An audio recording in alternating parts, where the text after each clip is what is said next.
Assalamualaikum warahmatullahi wabarakatuh. Halo teman-teman, kembali lagi dengan saya Sylvie Setianingrum dari Universitas Negeri Semarang dari jurusan Akuntansi dengan NIM 7211419025. Pada kesempatan kali ini saya akan menjelaskan tentang dasar-dasar spreadsheet. Pendahuluan. Proyek ini menggunakan Microsoft Excel untuk membuat sebuah lembar kerja sederhana. Penampilan dari suatu lembar kerja amat penting. Oleh karena itu, dalam proyek ini Anda akan mempelajari bagaimana cara memformat nilai-nilai dalam sel lembar kerja. Contoh ini menggunakan file lembar kerja yang berisikan dua lembar data atau dataset. Yang pertama, lembar data berisikan barang-barang yang ditagihkan. Yang kedua, lembar data berisikan informasi harga. Lembar kerja adalah aplikasi yang umum digunakan. Lembar ini dapat digunakan untuk melakukan perhitungan atau logika berdasarkan kondisi yang bisa jadi sulit dilakukan manajer. Perhitungan-perhitungan dapat dilakukan dengan cepat dan tanpa kesalahan. Dengan menggunakan lembar kerja dan tidak mengandalkan perhitungan manual, para manajer dapat mengurangi resiko kesalahan matematis yang dapat mempengaruhi pembuatan keputusan mereka.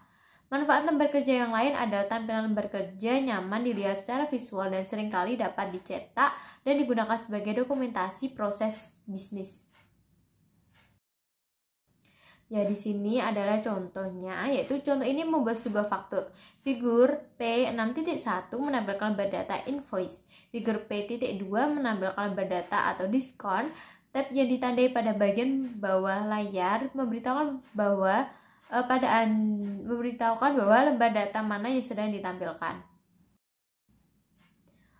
Faktur ini berisikan 4 barang, yaitu chair, table, lamp, dan pillow. Masing-masing barang memiliki harga unit dan sejumlah diskon ditampilkan berdasarkan masing-masing unit.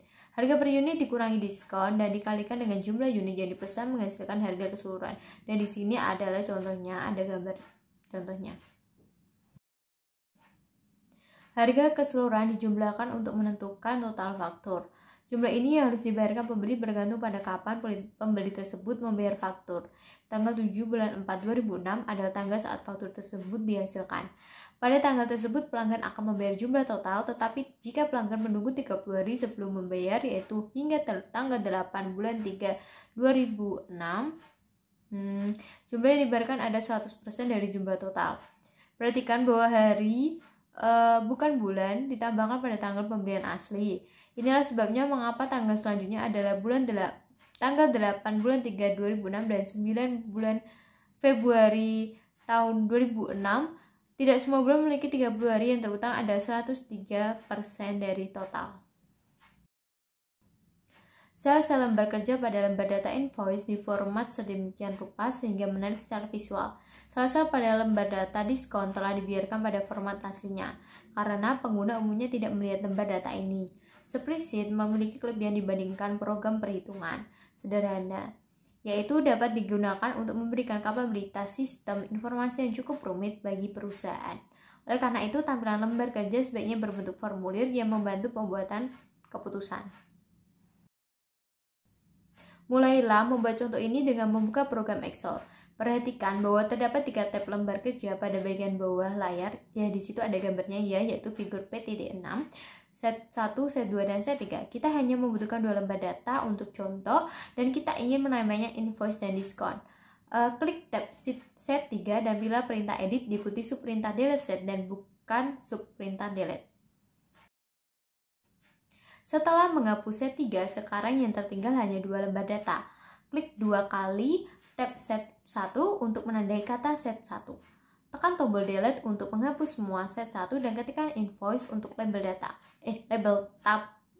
tab. Ketika 2 kali tab set 2, hapus dan ketikkan diskon, sehingga Anda memiliki label-label lembar data yang benar pada 2 lembar yang dibutuhkan untuk contoh ini. Lembar data diskon. Isi lembar data diskon figur P6.2 akan dimasukkan pertama kali. Tujuan dari lembar data pada contoh ini adalah menentukan jumlah unit harga yang menentukan presentasi diskon.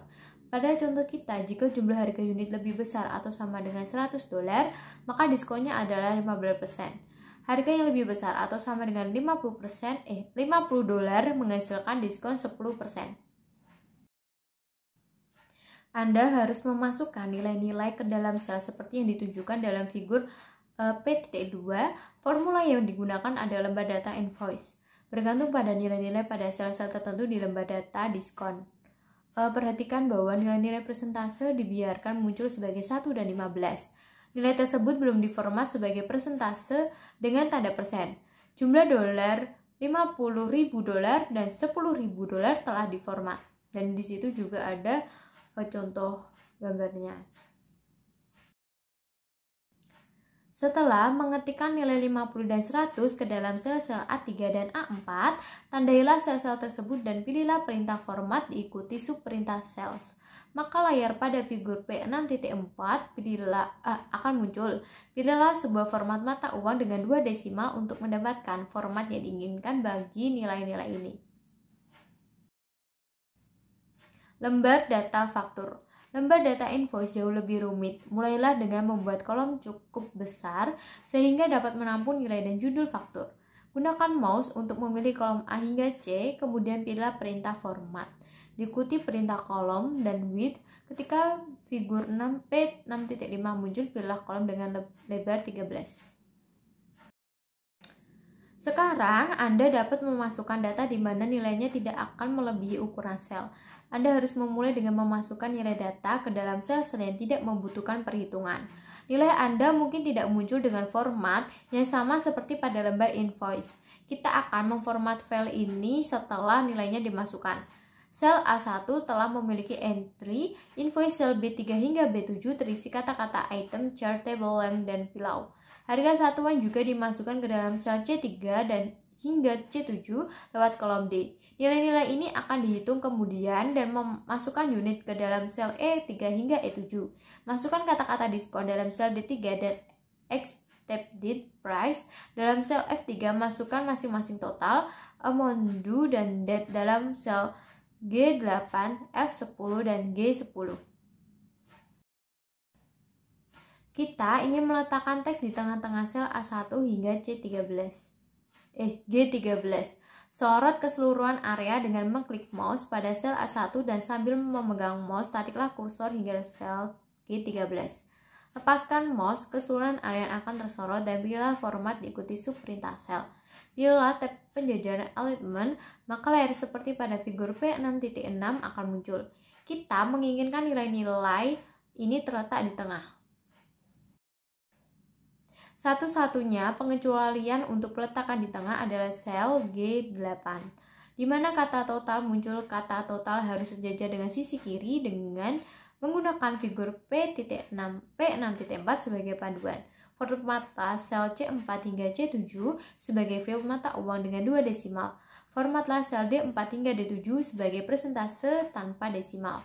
Jumlah total sel F8 dan nilai-nilai pada amount due harus berbentuk mata uang dengan 2 desimal. Diskon yang diberikan bergantung pada harga satuan dan nilai pada lembar data diskon. Ini adalah formula bersyarat yang mengharuskan pernyataan if untuk menghasilkan suatu nilai. Biasanya pernyataan if memberitahu Excel bahwa suatu nilai akan ditempatkan di dalam Excel berdasarkan syarat tertentu. Akan terdapat perbandingan seperti jika satu sel lebih besar dibandingkan yang lain.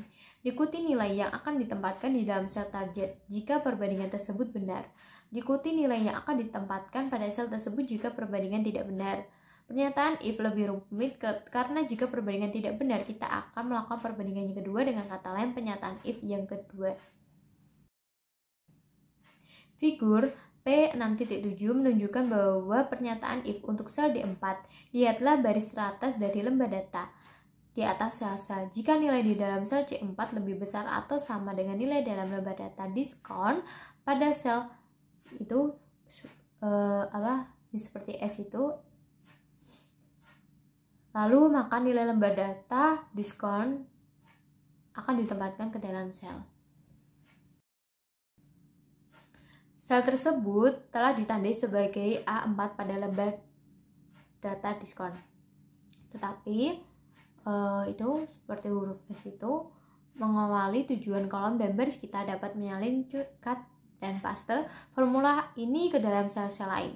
Jika nilai C4 tidak lebih besar atau sama dengan diskon, maka perbandingan lain dilakukan. Jika nilai dalam C4 lebih besar dari atau sama dengan diskon, maka sel ini memiliki nilai dalam diskon. Jika kedua perbandingan tidak benar, maka nilainya menjadi 0. 1. Peringatan. Urutan pernyataan if amat penting ketika dua atau lebih pernyataan tergabung dalam sebuah formula. Pernyataan if akan berhenti ketika sebuah perbandingan benar. Kita harus mengambil nilai yang terbesar lebih dahulu. Harga keseluruhan adalah per unit dikalikan dengan 1 dikurangi diskon dikaitkan dengan jumlah unit yang dibeli. Tanggal saat ini ditempatkan dalam sel G11 sebagai fungsi Excel. Sama dengan NOW kurung buka kurung tutup tanpa tanda kutip. Sel G12 adalah sel G11 ditambah 10, sel G13 adalah sel G11 ditambah 60. Tanggal diformat menjadi bulan, hari, tahun tanpa jam, menit, atau detik yang ditampilkan. Figur 6.4 menampilkan layar di mana format untuk sel-sel ini akan terjadi. Sel-sel yang terakhir F11 hingga G13 mencerminkan nilai waktu dari uang dan value of money ketika membayar faktur. Jumlah yang harus dibayarkan hari ini dalam sel F11 adalah jumlah harga keseluruhan sampai masukkan sama dengan F8 ke dalam sel F11 setelah 30 hari. Jumlah yang terutang adalah 101% dari total. Setelah 60 hari jumlah yang terutang adalah 103% total. Masukkan sama dengan F8 seperti bintang di atas tuh. 1,01 ke dalam sel F12 dan sama dengan F8 bintang atas itu, tapi itu kali ya mungkin 1,03 dan ke dalam sel F13. Figur P6.8 menampilkan layar yang dihasilkan dari pemilihan perintah format, diikuti perintah sel dan mengklik tab font. Anda dapat membuat judul kolom dalam huruf tebal atau mengubah ukuran font pada kata invoice ke dalam sel A1. Mengubah font dalam sel dapat membuat faktur ini lebih menarik untuk dilihat. Sekian penjelasan dari saya, semoga bermanfaat. Terima kasih. Wassalamualaikum warahmatullahi wabarakatuh.